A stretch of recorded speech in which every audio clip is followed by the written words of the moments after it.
South Korea is the 12th largest economy in the world. Its citizens own some of the most expensive real estate on the planet, and its technology brands are recognized in nearly every country.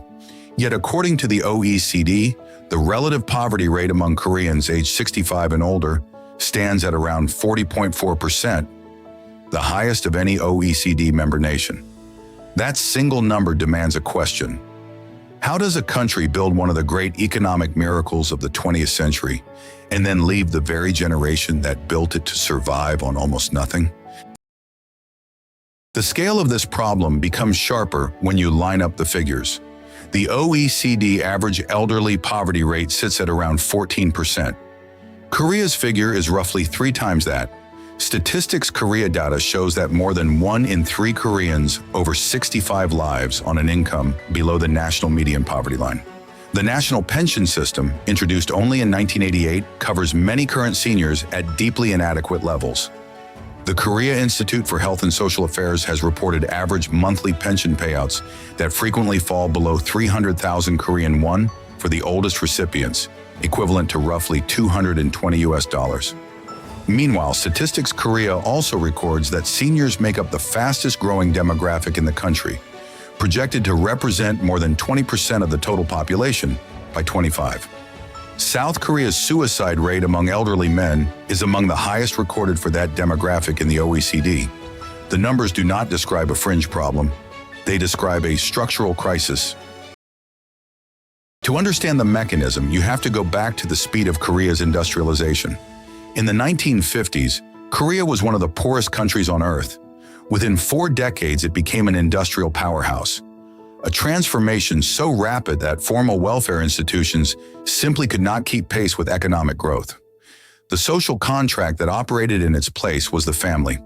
Confucian tradition placed the obligation of elder care squarely on adult children, particularly sons. For most of the 20th century, this worked reasonably well.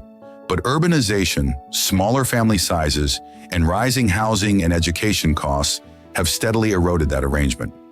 The Korea Institute for Health and Social Affairs has documented a dramatic decline in multigenerational households over the past 30 years.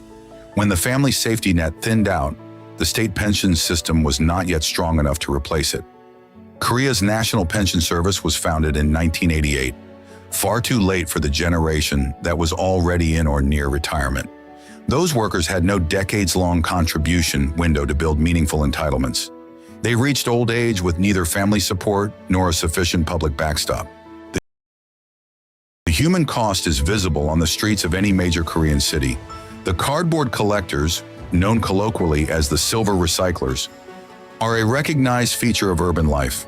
According to reporting by the Korea JoongAng Daily and research cited by the Korea Institute for Health and Social Affairs, many of these workers are in their 70s and 80s, collecting and selling scrap cardboard for a daily income that can amount to less than 5,000 Korean won, roughly $3 to $4 US.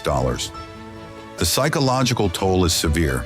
South Korea's suicide rate for men aged 70 to 79 has been among the highest in the OECD for over a decade, a figure the OECD itself has flagged in multiple health reports. Beyond individuals, there is a fiscal dimension.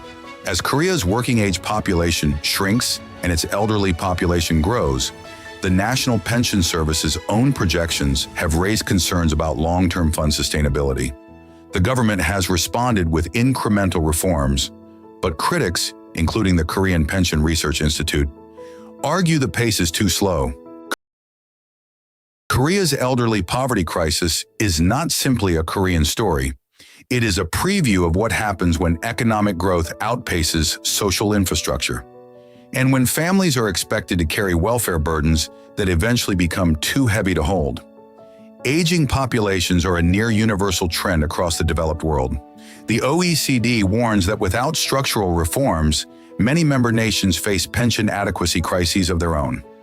Korea's case is unusually sharp because its industrialization was unusually fast, but the underlying dynamic, growth first, welfare later, family systems eroding before state systems are ready, is a pattern visible in varying degrees across East Asia, Southern Europe, and beyond.